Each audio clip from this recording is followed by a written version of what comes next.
तो चलिए आज की गहरी पड़ताल शुरू करते हैं। हमारे पास एक बहुत ही कह सकते हैं अनोखी किताब है, द लेजेंड माइंड, SKR यानी सोनू कुमार ने लिखी है।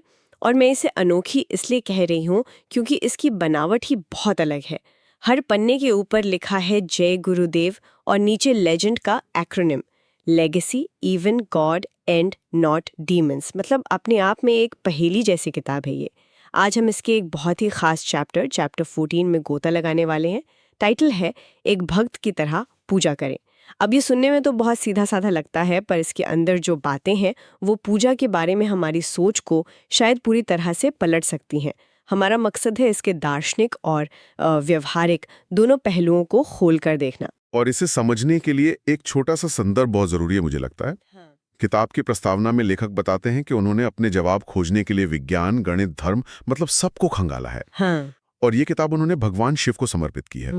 तो इससे ये साफ हो जाता है कि हम किसी एक पंथ या मजहब की बात नहीं कर रहे हैं, बल्कि एक बहुत ही एक यूनिवर्सल नजरिए से भक्ति और पूजा के विचार को समझने की कोशिश करेंगे। बिल्कुल, तो चलिए सीधे मुद्दे पर आते हैं। अध्याय की शुरुआत ही एक ऐसे विचार से होती है जो दिमाग को एक झटका सा देता है। किताब कहती है कि पूजा भगवान के लिए है ही नहीं, वो तो पूजा करने वाले के लिए है। इसमें एक लाइन है, भगवान को आपकी पूजा की आवश्यकता नहीं है, आपको ये याद रखने के लिए इसकी आवश्यकता है कि आप कौन हैं। ये तो पूरा खेल ही बदल देता है। हाँ, यही इस अध्याय का मूल आधार है। फंडा यही है। यहाँ दर्शन ये है कि हमारी आत्मा, हमारा असली स्वरूप, वो अपने आप में दिव्य है, संपूर्ण है। लेकिन वो अज्ञान, जिसे शास्त्रों में अविद्या कहते हैं, और अहंकार, मतलब मैं होने का भाव, इन दो परतों के नीचे ढगी हुई है। तो पूजा क्या है? वो उस भीतरी आईने पर जमी धूल को पोंछने की प्रक्रिया है, ताकि हम अपना असली चेहरा देख सकें। स्रोत में अद्वैत वेदांत और सूफीवाद का भी जिक्र है, जो यही तो कहते हैं कि वो परम सत्य कहीं बाहर नहीं, वो हमारे अंदर ही है।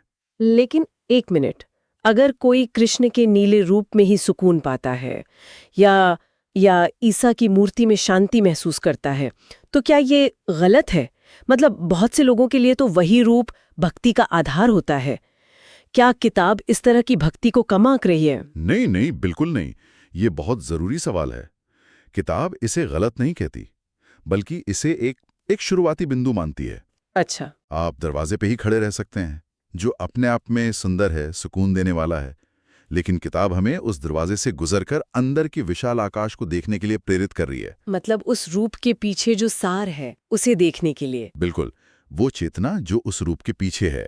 इसीलिए वो कहते हैं कि कृष्ण को सिर्फ एक रूप में नहीं, बल्कि अपने भीतर के साक्षी, अपने अंतर्यामी के रूप में महसूस करो। ये एक बाहरी रिश्ते से एक आंतरिक अनुभव की ओर यात्रा है। अच्छा, तो ये रूप से सार की ओर जाना है। और इसी से जुड़ी एक और बात मुझे बहुत दिलचस्प लगी, उपस्थिति। किताब कहती है कि सबसे बड़ी भेंट जो हम दे सकते हैं वो है हमारी पूरी मौजूदगी, हमारा पूरा ध्यान। इसे कर्म योग कहा गया है। बिल्कुल।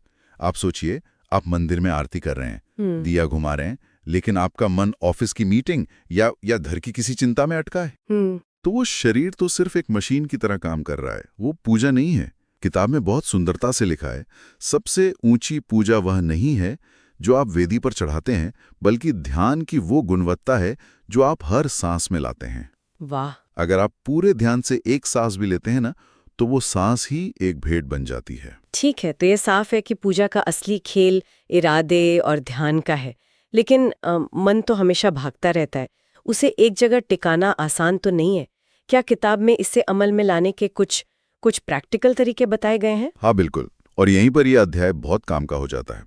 इसमें 3 माध्यम या रास्ते बताए गए हैं जो हमारे पूरे व्यक्तित्व को जोड़ते हैं: मानसिक, मनसा, वाचिक, वाचिका, और शारीरिक, कायिक। और किताब ये साफ करती है कि इनमें सबसे सूक्ष्म और सबसे जरूरी है मानसिक पूजा। मानसिक पूजा, ये सुनने में थोड़ा अजीब लगता है। इसका मतलब क्या है? मतलब मन में सोचना, यहाँ भेंट क्या होगी? फूल पत्ते तो चढ़ा नहीं सकते। सही पकड़ा आपने। यहाँ मन ही आपका मंदिर है, और आपके विचार और आपकी भावनाएं ही आपकी भेंट हैं। किताब 3 मुख्य मानसिक भेंटों का जिक्र करती है। पहली है पवित्रता, जिसका मतलब सिर्फ शारीरिक सफाई नहीं बल्कि मन की स्पष्टता है। मन की स्पष्टता। हाँ, ऐसा मन जिसमें कोई जलन, कोई द्वेष, कोई छिपा हुआ एजेंडा ना हो। दूसरी भेंट है सद्गुण। हर बार जब आप सच बोलते हैं, किसी पर करुणा दिखाते हैं या बिना किसी स्वार्थ के किसी की मदद करते हैं, तो वो आपके भीतर बैठे देवता के चरणों में चढ़ाया गया एक फूल है। और तीसरी भेंट वो है समर्पण। इसमें भगवद गीता का जिक्र है कि हमारा अधिकार सिर्फ कर्म करने पर है, उसके फल पर नहीं।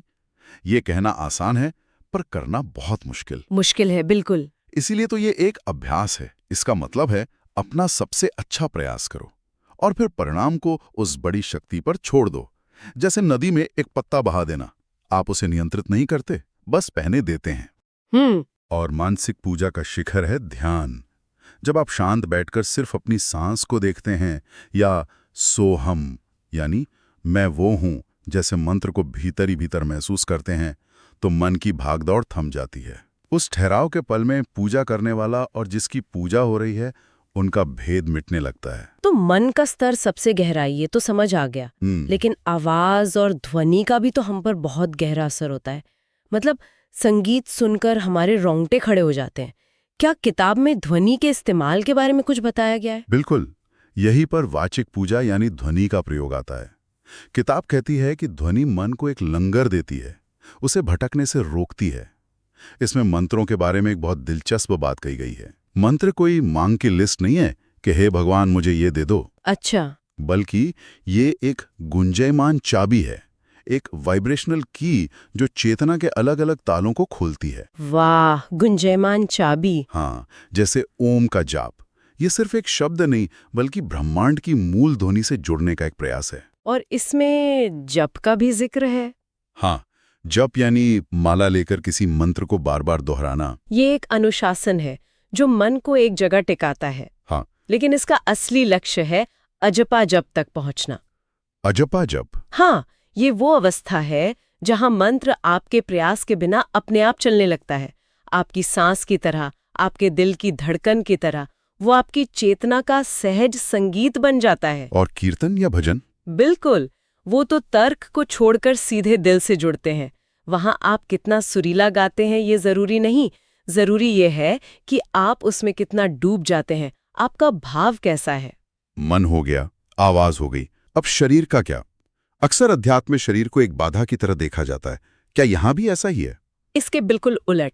यहाँ शारीरिक पूजा में शरीर को भक्ति व्यक्त करने का एक पवित्र पात्र माना गया है। अच्छा। जैसे आपके बैठने का तरीका, आपका आसन, अगर आप कमर झुकाकर सुस्त बैठे हैं तो आपका मन भी सुस्त रहेगा।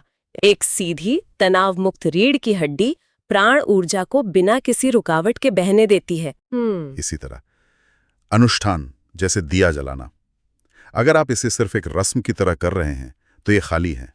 लेकिन अगर आप इसे अपने भीतर के अज्ञान के अंधकार को मिटाने वाले ज्ञान के प्रकाश के प्रतीक के रूप में देखते हैं, तो वही साधारण सी क्रिया एक शक्तिशाली ध्यान बन जाती है। और प्रणाम करना, जमीन पर झुकना, वो अहंकार के समर्पण का सबसे बड़ा शारीरिक प्रतीक है। जब कोई अपना माथा जमीन पर टिकाता है तो वो बिना शब्दों के कह रहा होता है कि मेरा ये छोटा सा मैं आपके और मेरे भीतर मौजूद उस महान सत्य के सामने कुछ भी नहीं है। ठीक है, तो हमारे पास ये तरीके हैं मन, वचन और शरीर के स्तर पर। लेकिन इन्हें यंत्रवत करने से तो बात नहीं बनेगी। ऐसा लगता है कि ये सब एक खास मनोदशा, एक भाव की मांग करता है। ये भक्त भाव असल में है क्या? और ये सिर्फ पूजा घर तक सीमित न रहकर पूरे दिन कैसे बना रह सकता है? आपने बिल्कुल सही नस पकड़ी है। ये सब कुछ भाव पर ही निर्भर करता है। इसका एक पहलू है एकनिष्ठ भक्ति, यानी किसी एक रूप या आदर्श, जिसे इष्ट देवता कहते हैं, पर अपने मन को केंद्रित करना। ये किसी दूसरे को छोटा दिखाने के लिए नहीं है। हाँ, बल्कि अपने बिखरी हुई चेतना को एक बिंदु पर इकट्ठा करने के लिए है। जैसे एक लेंस सूरज की किरणों को एक जगह इकट्ठा करके आग लगा सकता है, वैसे ही एकनिष्ठ भक्ति चेतना को तीव्र करती है। लेकिन इसे रोजमर्रा की जिंदगी में कैसे उतारें? मतलब बर्तन धोते समय या ट्रैफिक में फंसे होने पर ये भाव कैसे बनाए रखें? इसके लिए किताब स्मरण का सुझाव देती है, यानी याद बनाए रखना। याद बनाए रखना? हाँ, बर्तन धोते समय ये महसूस करना कि आप सिर्फ प्लेटें नहीं बल्कि अपने मन के विकारों को साफ कर रहे हैं। चलते समय ये महसूस करना कि हर कदम धरती माँ को एक प्रणाम है। ये तो बहुत सुंदर है। इसे ही निष्काम कर्म कहते हैं, कर्म को भक्ति बना देना। और इसी से जुड़ा है सेवा का भाव। दूसरों की मदद इसलिए नहीं करना कि आप महान हैं, बल्कि इसलिए कि आप उनमें भी उसी परमात्मा का अंश देखते हैं। रामकृष्ण परमहंस का एक बहुत सुंदर उदाहरण है, जीव की सेवा शिव के रूप में करो, तब सेवा बोझ नहीं पूजा बन जाती है। स्रोत में विरह या आंतरिक प्यास का भी जिक्र है। ये शब्द सुनने में थोड़ा दुख भरा लगता है, जैसे किसी से बिछुड़ने का दर्द। क्या भक्ति के लिए ये दर्द जरूरी है? बहुत अच्छा सवाल है। यहाँ दर्द का मतलब निराशा या डिप्रेशन नहीं है, ये एक तरह की पवित्र बेचैनी है। पवित्र बेचैनी? हाँ, सोचिए अगर आपको किसी चीज की कोई इच्छा ही नहीं, कोई प्यास ही नहीं, तो आप उसकी तरफ बढ़ेंगे क्यों? ये विरह ही वो आग है जो भक्ति को एक ठंडी बेजान रस्म बनने से रोकती है। ये वो कशिश है जो मीरा को नचाती थी या रूमी से कविताएं लिखवाती थी। ये भक्ति को जिंदा और गतिशील रखती है। किताब कहती है कि इसके कुछ स्वाभाविक परिणाम हैं। इन्हें फल या पुरस्कार कहना सही नहीं होगा, क्योंकि ये कोई सौदा नहीं है। अच्छा। ये चीजें अपने आप घटित होती हैं। हाँ। पहला है अहंकार का विघटन। हाँ। वो झूठा मैं जो हर बात में कहता है मैंने किया, ये मेरा है, वो धीरे धीरे घुलने लगता है। अच्छा। व्यक्ति को महसूस होता है कि वो सिर्फ एक माध्यम है, हाँ। एक बांसुरी, और गाने वाली कोई और शक्ति है। इसी को मोक्ष या मुक्ति कहा गया है। और शांति। हाँ। दूसरा परिणाम है आंतरिक शांति, जिसे समत्वम कहा गया है। ये वो शांति नहीं है जो अच्छी परिस्थितियों में मिलती है। ये वो संभाव है जो सुख और दुख दोनों को एक ही चेतना के सागर की लहरों के रूप में देखता है। तब इंसान बाहरी तूफानों के बीच भी एक पहाड़ की तरह स्थिर रहता है। अच्छा। और तीसरा और सबसे गहरा परिणाम है आध्यात्मिक ज्ञान, यानी ज्ञान। ये किताबी ज्ञान नहीं है, ये एक सीधा प्रत्यक्ष अनुभव है कि मैं उस दिव्य से अलग नहीं हूं। ये मैं मानता हूं से मैं जानता हूं तक का सफर है। तो कुल मिलाकर ये अध्याय पूजा को किसी देवता को खुश करने का तरीका नहीं, बल्कि खुद को याद करने का, अपनी असली दिव्य प्रकृति में वापस लौटने का एक नक्शा बताता है। ये कुछ पाने के लिए नहीं, बल्कि जो हम पहले से हैं उसे उजागर करने के लिए है। अंत में एक पंक्ति है जो मुझे बहुत विरोधाभासी लेकिन गहरी लगी। जब उपासक गायब हो जाता है तो पूजा पूरी हो जाती है। ये सुनने में बहुत अजीब है। पूजा करने वाला ही गायब हो गया तो पूजा कैसे पूरी हुई? यही तो इसका सार है। जब तक मैं पूजा कर रहा हूँ का भाव है, तब तक एक दूरी है, एक द्वैत है। हाँ। उपासक का गायब होना मतलब अहंकार का पूरी तरह से घुल जाना। जब मैं और तुम का, भक्त और भगवान का भेद ही मिट गया, तो जो बचा वो सिर्फ अनुभव है, सिर्फ एकात्मता है, सिर्फ प्रेम है। बिल्कुल। पूजा का लक्ष्य कुछ पाना नहीं, बल्कि खुद को उस अनुभव में खो देना है। पाठ इसे बहुत खूबसूरती से आत्मा की घर वापसी कहता है। यात्रा पूरी हो गई। ये सब सुनने के बाद मेरे मन में एक सवाल घूम रहा है। इस अध्याय ने पूजा को एक आंतरिक कला के रूप में पेश किया है, जो पूरी तरह से हमारे इरादे, हमारी उपस्थिति और हमारे समर्पण पर निर्भर करती है। तो क्या हमारे जीवन के दूसरे पहलू जैसे हमारा काम, हमारे रिश्ते या कुछ नया सीखना, क्या वे भी एक तरह की आंतरिक पूजा नहीं बन सकते, अगर हम उनमें भी यही इरादा, यही पूरी उपस्थिति और यही समर्पण का भाव ले आएं?